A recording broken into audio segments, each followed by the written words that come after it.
I apologize to take us in this direction for a brief moment, but I've been really deep on Stalin and Hitler recently, in terms of reading. And is there something that you think about in terms of the nature of evil from a neuroscience perspective? Is there some lessons that are sort of hopeful about human civilization that we can find in our brain with regard to the Hitlers of the world? Do you think about the nature of evil? Yeah, I do. I don't know that what I have to say is so useful from a I don't know that I can say as a neuroscientist, well, here's a study Right. that, I sort of have to take off my lab coat, right? And now I'm going to now conjecture as a human who has opinions, but who also maybe has some knowledge about neuroscience. But I'm not speaking as a neuroscientist when I say this because I don't think neuroscientists know enough really to be able to say. But I guess the kinds of things I think about are um, what so I have always thought, even before I knew anything about neuroscience, um, I've always thought that I don't think anybody could become Hitler, but I think the majority of people are capable of doing very bad things. Um, it's just the question is really how much encouragement does it take from the environment to get them to do something bad?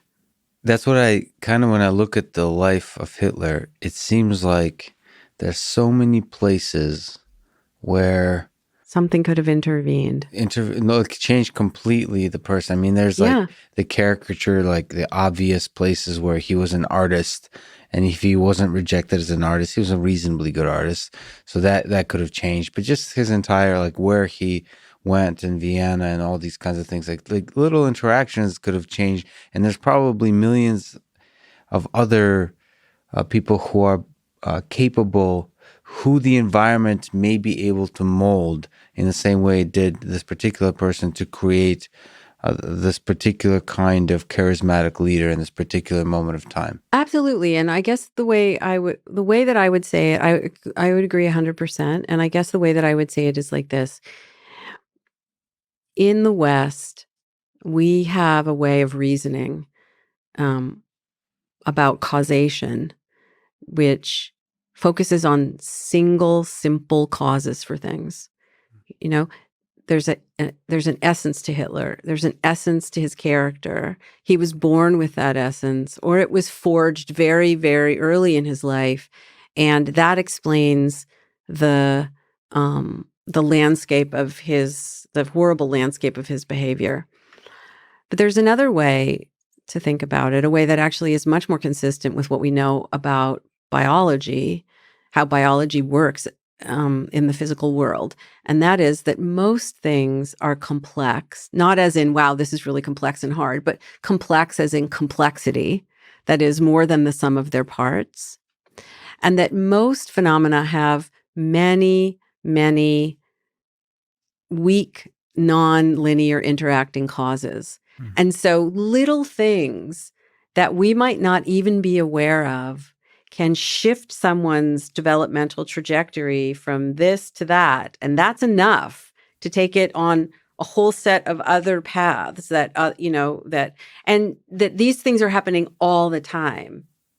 So it's not random and it's not deterministic in the sense that like everything you do determines your outcome. Mhm. But it's a little more like um you're nudging someone from one set of possibilities to another set of possibilities. But I think the thing that I find optimistic is that the other side of that coin is also true, right? So look at all the people who risked their lives to help people they didn't even know. I mean, I just watched Borat, the new Borat Yeah. movie, and the thing that I came away with, the thing I came away with was look at how like generous people were in that. Oh, because there are a lot of people he makes fun of, and that's fine. But think about like those two guys, those those The Trump supporter guy, the like Trump Southern. supporter guys. Those That was guys, cool. There was kindness in them, right? they took a complete stranger in a pandemic Yeah. into their house. Who does that? Like, Yeah. that's a really nice thing. Or there's one scene, I mean, I don't want to spoil it for people who Yeah. haven't seen it, Spoiler alert. but there's one scene where he goes in, he dresses up as a Jew. I laughed myself sick at that scene, seriously. But he goes in and there are these two old Jewish ladies. Yeah. What a bunch of sweethearts. Oh Yeah. my gosh. Yeah. Like, really? Yeah. I mean, that was what I was struck by, actually. I mean, there are other ones, or like the babysitter, right? I mean, she was really kind. And yeah, so that's really what I was more struck by. Like, sure, there are other people who do very bad things or say bad things or whatever, but or like there's one guy who's completely stoic, like the guy at the who's doing the like sending the messages. I don't know if it's fax or whatever. He's just completely stoic, but he's doing his job actually. Mm-hmm. Like you don't know what he was thinking inside his head. You don't know what he was feeling, but he was totally professional doing his job. Okay. So I guess I had a bit of a different view, I guess.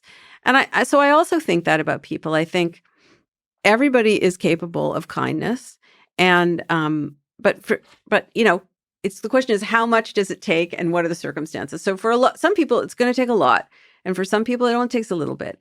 But are we actually cultivating an environment for the next generation that provides opportunities for people to go in the direction of caring and kindness? Yeah. Or and I'm not saying that as like a Pollyanna-ish person. I think there's a lot of room for competition and debate and so on. But I don't see Hitler as an anomaly. And I never have. That was even before I learned anything about neuroscience. And now I would say, knowing what we know about developmental trajectories and life histories and how important that is, knowing what we know about that the whole question of like nature versus nurture is a completely wrong question. We have the kind of nature that requires nurture. We have the kind of genes that allow infants to be born with unfinished brains, where their brains are wired across a 25-year period with wiring instructions from the world that is created for them. Mm-hmm.